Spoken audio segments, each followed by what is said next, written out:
Okay, बघा आज जे आपलं लेक्चर आपण घेणार आहोत तर त्या लेक्चरचा पॉइंट आहे modulus of the given complex number and second one argument of the complex number.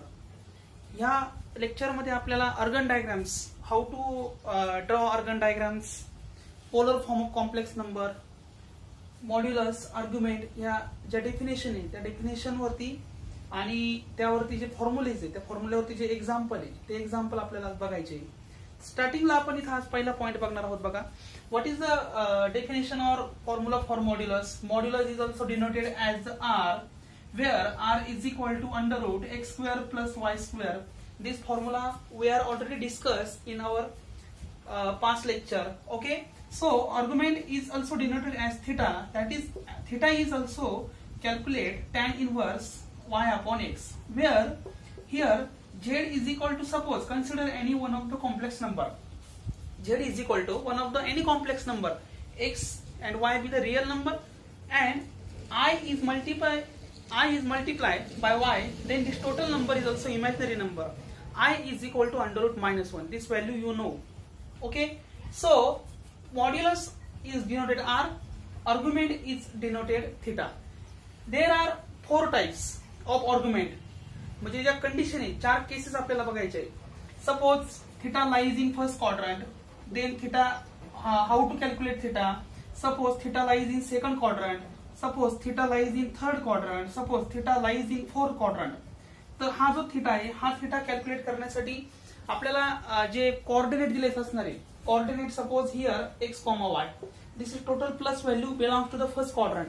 Suppose x axis is negative minus x comma y, this totally belongs to the second quadrant.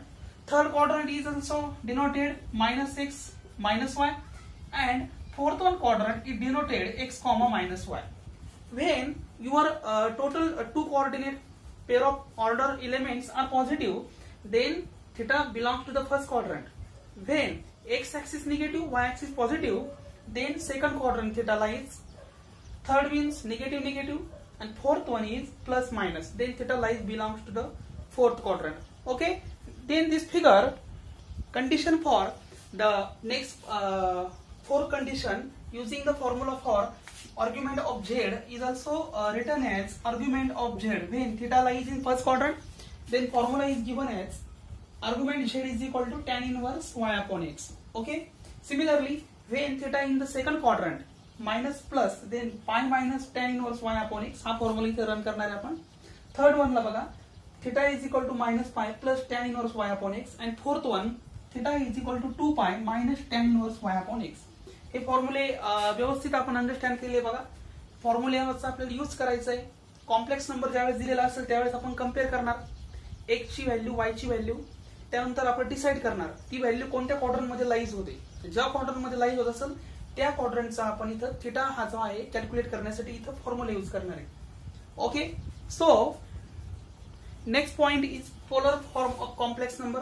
हा point आपल्याला बघायचा. बघा, आपली second definition आहे polar form of complex number. आता polar form calculate करण्यासाठी आपल्याला modulus आणि आर्ग्युमेंटचा इथे जनरली यूज करायचा आहे. याचा मी डायरेक्ट इथे फॉर्म्युला राईट करतोय. बघा, z is equal to r of cos theta plus i of sine theta. This formula is denoted as the polar form of complex number, where r is called as modulus and another theta is called as argument. Okay, so here r is calculate, r is equal to under root x square plus y square, and another theta is equal to tan inverse y upon x. This is our formula. Okay, हा झाला तुमचा first formula, polar form of complex number. आता यामध्येच आपल्याला second formula बघायचा आहे, exponential type. यामध्येच आपल्याला second formula बघायचा आहे, exponential form of complex number. Exponential form of complex number हा एक पॉइंट बघायचा आहे. एकदम इझी याचा फॉर्म्युला. बघा, e raised to i theta is also written as cos of theta plus I of sin theta. This is called as exponential form. Or another, or e raised to minus I of theta is equal to cos theta minus I of sin theta. This is called as exponential form of complex number. First formula आहे बघा, polar form of complex number. हा formula आपल्याला example solving साठी लागणार आहे. यामध्ये थिटाचे 4 condition आहे, तुम्हाला आता डिस्कस केल्या मी 4 क्वाड्रंट मधल्या 4 कंडिशन. त्यानंतर एक्सपोनेन्शियल फॉर्म मध्ये बघा e raised to I theta is written as cos theta plus I sin theta, or when e raised to minus I theta then we write cos theta minus I sin theta. Okay, so question आहे बघा. Next question, find the modulus and amplitude. Find the modulus and the amplitude. Example आहे z is equal to 7 minus 5y. ठीक आहे, हा एक तुम्हाला complex number दिलेला आहे. z is equal to suppose this compare to the standard form of complex number z is equal to x plus iy. Okay, so here value of x is equal to 7 and value of y is equal to minus 5. आता बघा एक specially केस इथं आपण denote करणार आहोत. Value of x is positive आणि y is negative. ही जी व्हॅल्यू आहे प्लस मायनस ही 4th क्वाड्रंट मध्ये येते बघा. Which quadrant? 4th क्वाड्रंट मध्ये. मग स्टार्टिंगला आपण पहिलं जे आहे आपल्याला मॉड्युलस कॅल्क्युलेट करायचे. Number 1, suppose z is equal to this term, z is equal to 7 minus 5y, then modulus of z is equal to under root 7 square plus bracket 5 square. That is 7 square is 49 plus 25 square. That is this addition is 4 and 74. This is our modulus z. This is the modulus z. आता आपल्याला second terms काढायची, amplitude theta calculate करायचं आहे आपल्याला. Okay, then second terms is amplitude of the z is equal to 2 pi plus tan inverse y upon x. Why taking this formula? Because this total number also belong to the 4th quadrant. Okay, so amplitude of the z is equal to 2 pi plus tan inverse, what is the value of y? Minus 5 upon 7. Minus 5 upon 7. This is our amplitude of the given complex number. Okay, so next question, suppose if z is equal to 3 plus 5y, then represent the z bar mod z bar minus z bar and z in Argand diagram. आपल्याला XY plain मध्ये हे जे complex number आहे हा आपल्याला represent करायचा आहे, draw करायचा आहे. Organ diagrams means. Okay, so here first value is given z is equal to 3 plus 5y. Okay, याचा मायनस z जर कॅल्क्युलेट केला आपण, मायनसने जर मल्टिप्लाय केलं तर मायनस 3 मायनस 5y. ठीक आहे, त्यानंतर नंतरची व्हॅल्यू बघा z मॉड z असेल, z बार जर कॅल्क्युलेट करायचं असेल अर्ग्युमेंट तर कसं कॅल्क्युलेट करणार? 3 minus 5y and minus z of minus z बार. याची व्हॅल्यू काय येणार आहे बघा बरं, मायनस 3 प्लस 5y. दोघांच्या मधला आपण बिटवीन द साइन काय असतं ते चेंज करत असतो. मग त्यामध्ये आपल्याला एक एक्स वाय प्लेन कॅल्क्युलेट करावं लागणार आहे, ड्रॉ करावं लागणार आहे. This is our x y plane. Okay, here 1 2 3 4 1 2 3 4, here 1 2 3 4 1 2 3. This is our point. ठीक आहे, पहिला पॉइंट बघा, पहिला पॉइंट आपण ड्रॉ करणार आहोत 3 5. एक्स ऍक्सिस वरती 3 घेणार आहे आणि वाय ऍक्सिस वरती इथं 5 असेल. हा पॉइंट इथं बघा, हा असा पॉइंट आहे तिथं 3,5. This is our point. Second point बघा, मायनस 3 मायनस 5, मायनस 3 इथे येतो, मायनस 3 या क्वाड्रंटला येईल आणि मायनस 5 इथे येईल. हे पॉइंट आपण इथं कनेक्शन करून घेणार बघा, त्यांचे कोऑर्डिनेट. सिमिलरली थर्ड पॉइंट बघा, 3 minus 5, 3 is plus minus 5 year. पुन्हा हा क्वाड्रंट इथे येतोय 3 मायनस 5, म्हणजे हा पॉइंट असा अटॅच होईल. सिमिलरली फोर्थ क्वाड्रंट बघा, minus 3 plus 5, minus 3 here plus 5 इतर. या टाइपचे आपले अर्गन डायग्राम तयार होते. पॉइंट कॅल्क्युलेट करायचे आणि ती व्हॅल्यू ओनली इथं डॉटने किंवा लाईन ड्रॉ करून ते डिनोट करायचे. ही झाली आपली अर्गन डायग्राम. नेक्स्ट क्वेश्चन आहे बघा, express the following z complex number in polar form of the complex number. असा क्वेश्चन आहे. नेक्स्ट क्वेश्चन मध्ये आपल्याला हा जो कॉम्प्लेक्स नंबर दिलेला आहे त्याला आपल्याला कॅल्क्युलेट करून हा पोलर फॉर्म मध्ये याला कन्व्हर्जन करायचं आहे. स्टार्टिंगला x is equal to -1 and y is equal to √3 ही value as it is given आहे. इथे आपण याला स्टार्टिंगला कम्पेअर जर केलं z is equal to x plus iy ला कॉम्प्लेक्स नंबर बरोबर, तर x इज इक्वल टू येते -1 and y is equal to √3. ठीक आहे, बघा मायनस प्लस ही व्हॅल्यू सेकंड क्वाड्रंट मध्ये लाईज होते. सेकंड क्वाड्रंट मध्ये लाईट झाल्यानंतर आपण जो थिटा असतो तो थिटा कॅल्क्युलेट करण्यासाठी हा फॉर्म्युला वापरतो. tan inverse y upon x plus of y. tan inverse y upon x plus pi अशी व्हॅल्यू आपण कॅल्क्युलेट करतो. ठीक आहे. स्टार्टिंगला we know that polar form of the complex number. What is the formula? z is equal to r cos theta plus I of sin theta. This is the formula for polar form of complex number, where number 1 we calculate r is equal to, our value is x square plus y square. Here r is equal to under root. What is the value of x? Minus 1 square is 1 plus root 3 square is only 3. That is equal to 1 plus 3 4. Then our value is 2. r is equal to 2. Okay, r is equal to 2 आले. Second value आहे आपली theta is equal to tan inverse y upon x plus pi, because theta lies in second quadrant amplitude.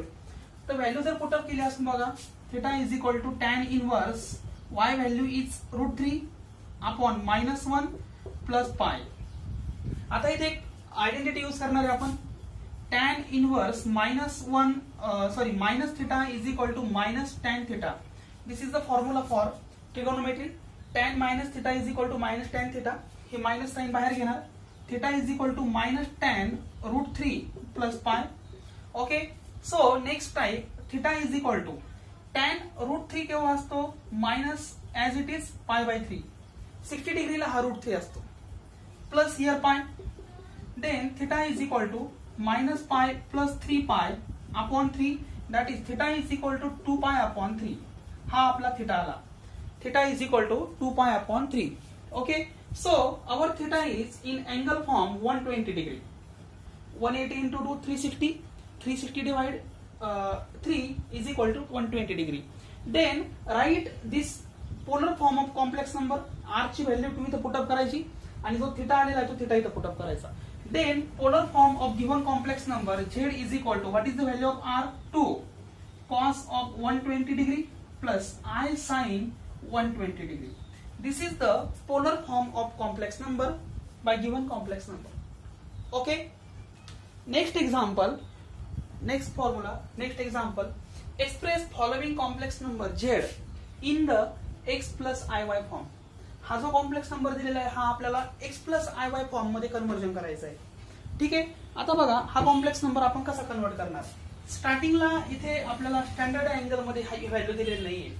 cos pi by 6 is equal to root 3 upon 2. This value you know, all of you. Sin of pi by 6 is equal to 1 by 2. This value we are already you know.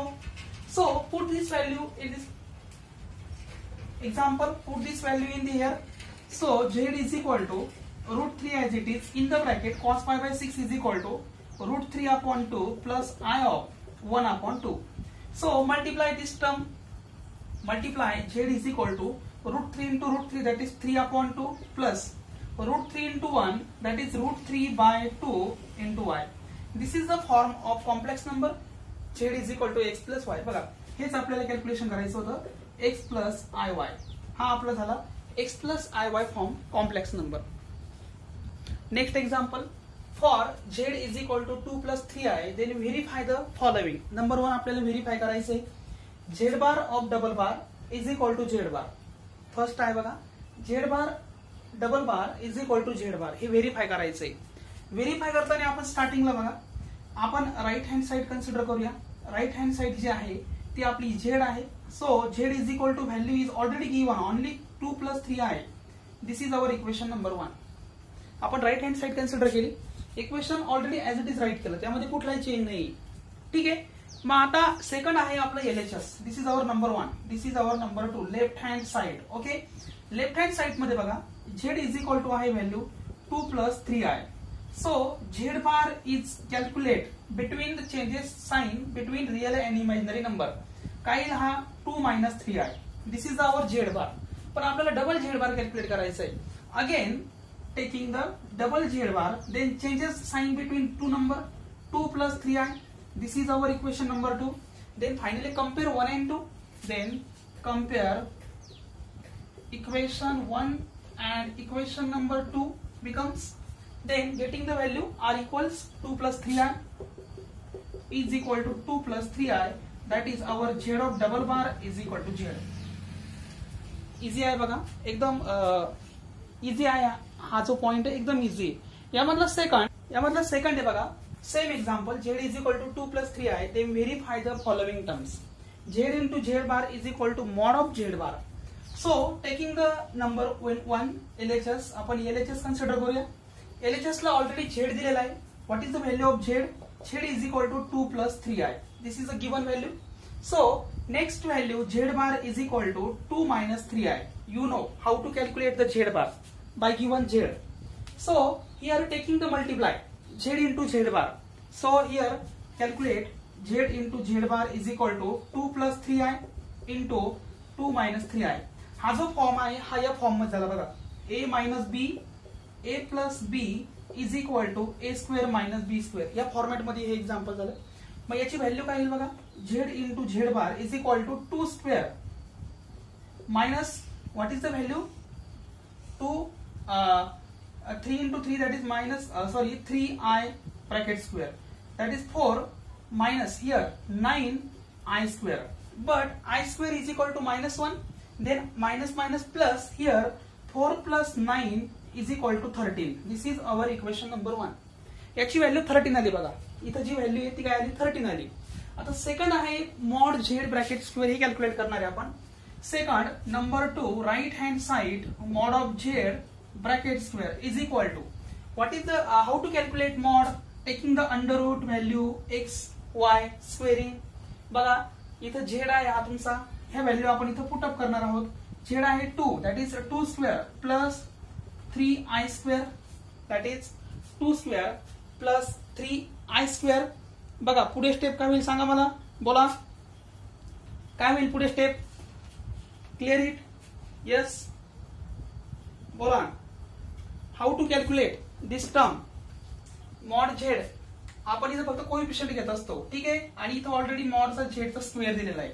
तर हा square route आणि हा square cancel होईल. 2 चा square right 2² plus 3² that is 4 + 9 is equal to 13. This is our mod z square. This is our 2. So compare 1 and 2. Answer is 13 and answer is 13 here. Then LHS is equal to RHS. हे आपण easily compare करतो बघा. हे झाले आपले बघा example for comparing व्हेरिफिकेशनचे जे example आहे त्यामध्ये अजून काही बरेच एक्झाम्पल दिलेले आहे. यामधलेच आपण जर सायमल्टेनियसली जर नेक्स्ट एक्झाम्पल घेतले, या पॉइंट मधले जर नेक्स्ट एक्झाम्पल घेतले तर ते इझी आहे बघा ट्राय करायला. तुम्ही ह्या टाइपचे एक्झाम्पल ट्राय करा. Z plus Z bar is real, हा एक क्वेश्चन तुम्ही सॉल्व्ह करा. क्वेश्चन नंबर 4 आहे z minus z bar is equal to 6 आहे. हे क्वेश्चन जे आहे ते होमवर्क म्हणून तुम्ही सॉल्व्ह करायचे. हे जे 2 क्वेश्चन मी दिलेले आहे ते होमवर्क म्हणून ऍज इट इज तुम्ही ट्राय करायचे, ठीक आहे.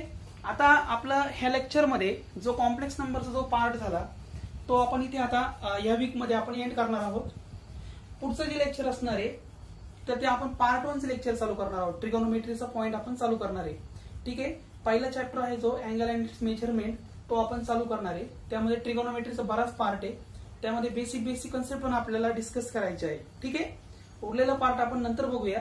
पुढच्या लेक्चरला आपण पार्ट 1 चा मेजर अँड इट्स मेजरमेंट और ट्रिगोनोमेट्री या दोन्ही पार्ट पैकी एक पार्ट आपण चालू करणार आहोत, ठीक आहे. आजच्या लेक्चरला आपण इथेच थांबूया. Okay, bye.